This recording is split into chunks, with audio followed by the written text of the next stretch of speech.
Assalamualaikum warahmatullahi wabarakatuh dan salam sejahtera.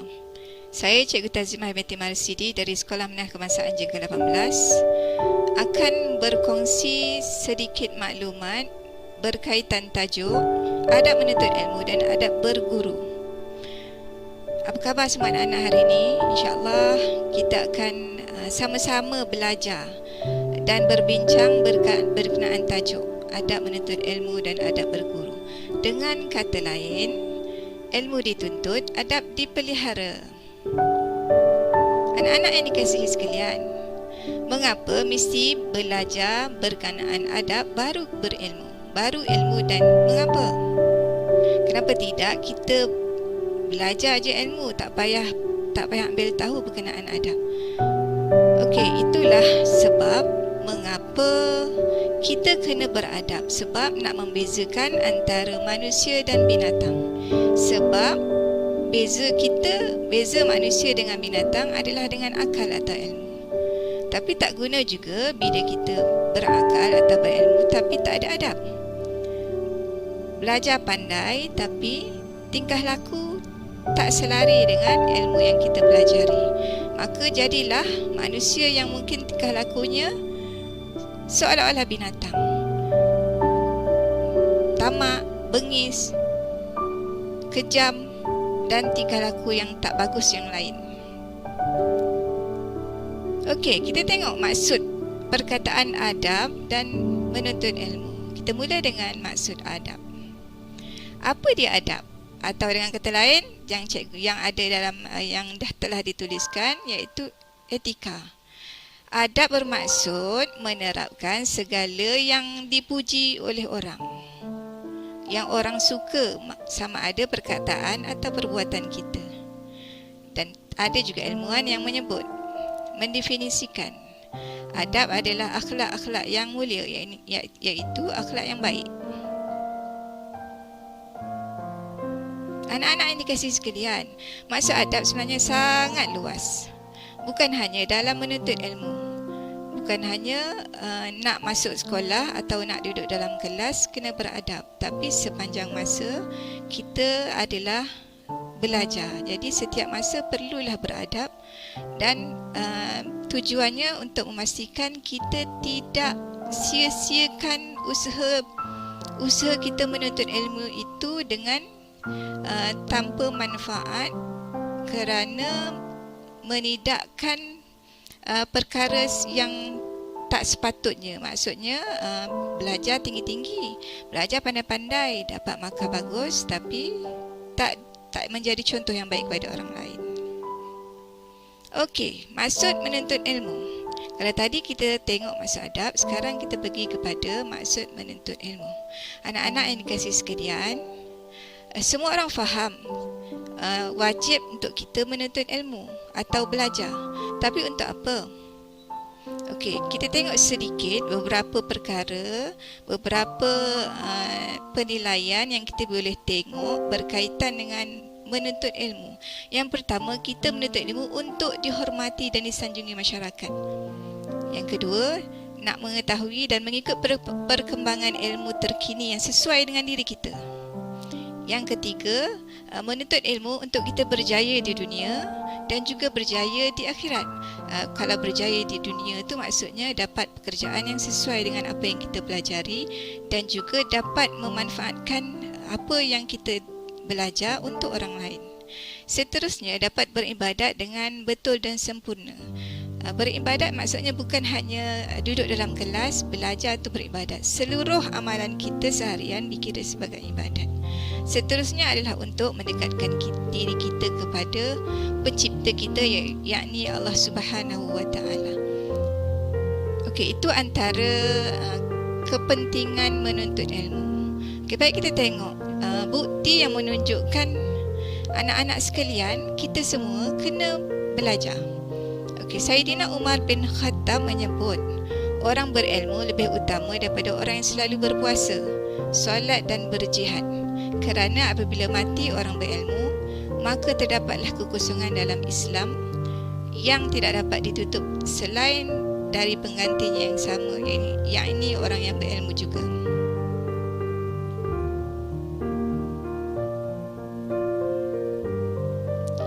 Hadis yang diriwayatkan oleh Abu Darda menyebut, orang tidak mungkin mencapai tingkat muttaqin apabila tidak berilmu. Dan apa guna ilmu apabila tidak dibuktikan dalam perbuatan.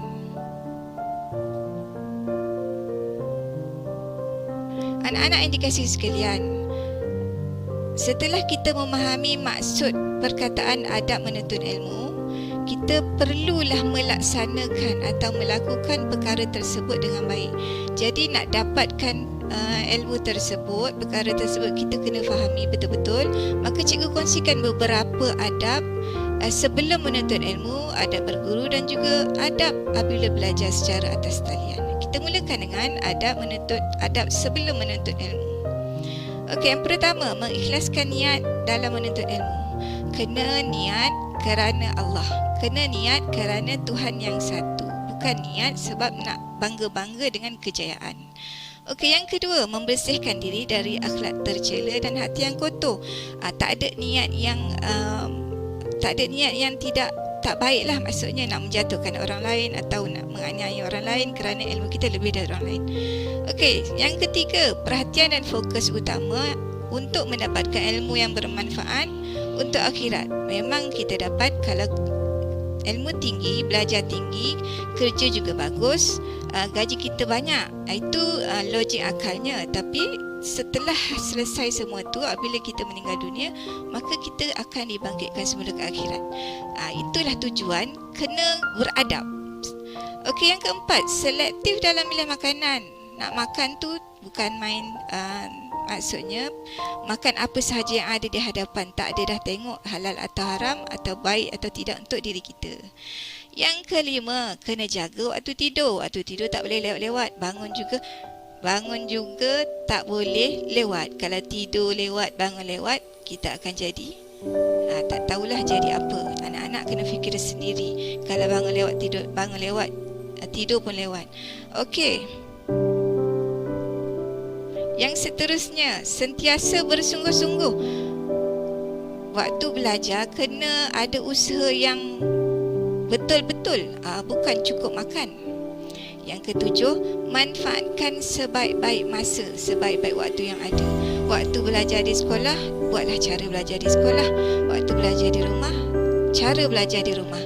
Tak bolehlah kita samakan di sekolah dan di rumah tu belajarnya seperti mana kita belajar di satu waktu yang sama, sebab tempat pun berbeza-beza. Okey, yang ke-8, kena mengelak dari perkara yang melalaikan. Banyak sangat perkara yang melalaikan dalam hidup kita ni. Tak payah nak sebut semualah, kita sebut 1-2 sahaja. Terlalu banyak tengok TV, terlalu banyak pegang telefon tu ada banyak perkara lah yang kita buat. Okey, yang ke-9, bersemangat dalam menuntut ilmu. Bersemangat ni kena macam tadilah, kena sungguh-sungguh. Tak bolehlah kita kata saya belajar ni sebab kena marah atau ada sebab-sebab yang nak jaga hati orang lain. Okey, ke-10, memiliki cita-cita yang tinggi. Kena ada cita-cita anak-anak. Tak boleh pergi sekolah, saya pergi sekolah.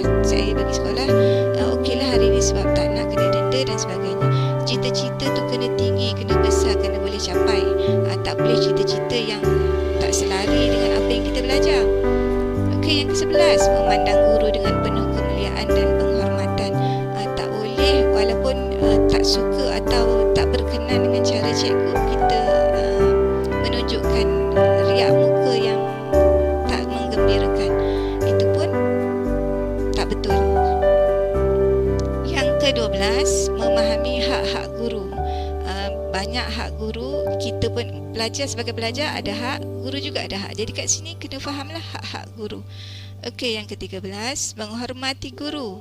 Hormat pada guru, beri salam apabila bertemu antaranya, senyum apabila bertemu dan sebagainya lah. Maksudnya itu 1-2 perkara, ada banyak lagi yang lain. Okey, yang terakhir, tak malu untuk bertanya. Yang ini jarang-jarang kita laksana.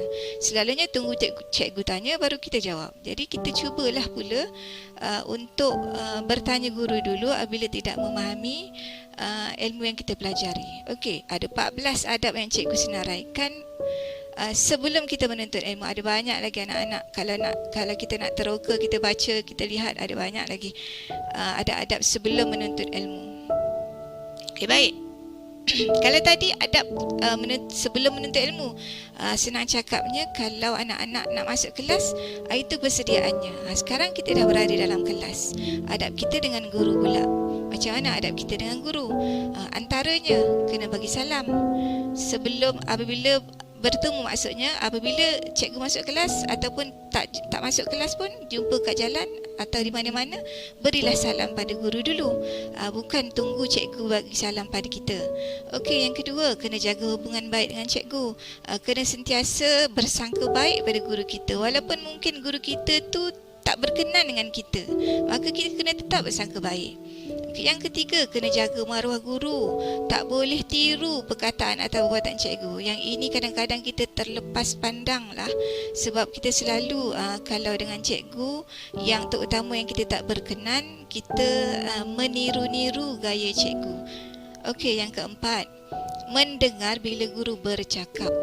Kena dengar, bukan cikgu bercakap, kita bercakap. Saya juga ingatkan diri saya supaya tidak buat itu apabila saya berada bersama guru. Bukan hanya mengingatkan pelajar sahaja. Okey, yang kelima, bertanya bila perlu. Macam tadilah cikgu cakap, kena tanya, jangan malu. Kalau malu, memang ilmu tu dapat cukup makan je lah, tak dapat lebih. Tu. Jadi yang keenam, selalu mohon redha guru. Kena minta doa, cikgu doakan kita berjaya. Kena jelas kat cikgu. Kadang-kadang pelajar dia tak pernah pun beritahu cikgu dia, cikgu doakan saya berjaya. Tapi kalau yang pernah buat, tahniah, kerana anda memohon redha guru. Itu yang terbaik. Yang ketujuh, kena doakan guru kita, sama ada selepas solat atau sentiasa. Macam mana kita doakan ibu bapa kita doakan juga guru-guru kita. Okey, itu antara adab dengan guru. Banyak lagi adab dengan guru, tapi kita cukuplah kita bincang 7 perkara hari ini. Jadi kita akan pergi kepada kalau berguru secara atas talian. Berguru juga, tadi berguru bersemuka. Ini kalau berguru tapi secara atas talian. Macam mana yang kita dah pun lalui sebelum ni, kita kena belajar secara atas talian di rumah masing-masing. Jadi manalah tahu ke depan nanti kita kena belajar lagi secara atas talian. Jadi kenalah ada persediaan macam mana kita nak belajar dengan guru secara atas talian. Okey anak-anak yang dikasihi sekalian, adab kita bila belajar secara atas talian, yang pertama, kenalah buat persediaan. Kena tengok jadual, kena sediakan tempat yang betul. Tak boleh tempat tidur kita tu tempat belajar juga. Nanti cikgu pun nak mengajar, nampak keadaan tu tak menggembirakan. Okey, yang kedua, mesti mulakan dengan doa. Buat apa-apa mulakan dengan doa. Bukan mesti doa tu dengan ucapan bahasa Arab. Buat dia cakap sahaja dalam bahasa yang kita faham, bahasa Melayu atau bahasa-bahasa yang anak-anak faham. Tak perlu dibaca dalam bahasa Arab. Okey, seterusnya mestilah hadir. Nyatakan kehadiran dan joinlah kelas tersebut. Ada tu yang mungkin dia hadir tapi tak menyatakan yang dia hadir. Tu pun mungkin menjadikan masalah kepada guru sebab kita belajar secara atas talian. Okey, yang seterusnya adalah memberi fokus atau ambillah nota. Maksudnya bila belajar tu, apa yang cikgu beri, cuba tulis, buat catatan. Bukan hanya kita mengiyakan, tapi tak ada pun sebarang catatan yang kita nak buat untuk kita ulang semula bila selesai kelas. Okey, yang kelima, memberi respon. Kalau tak faham, tanya. Kalau faham, cakaplah saya okey dan sebagainya. Maknanya cikgu tahu yang pelajar berada bersama dengan cikgu ketika waktu itu. Yang keenam, sebelum berakhir kelas, ucaplah terima kasih kepada guru kita. Kalaupun tidak diucapkan secara yang difahami, berilah apa-apa respon yang cikgu faham, emoji ke emoji yang baik dan sebagainya. Okey, ingatlah anak-anak yang dikasihi, orang beradab pastinya akan berilmu. Tapi orang berilmu belum tentu beradab. Senang kan kita nak faham? Maksudnya kalau orang berilmu tapi tingkah lakunya tak bagus, jadi bermaksud kat situ kita boleh faham. Jadi janganlah menjadikan perkara tersebut pada diri kita yang akan menyukarkan kita juga.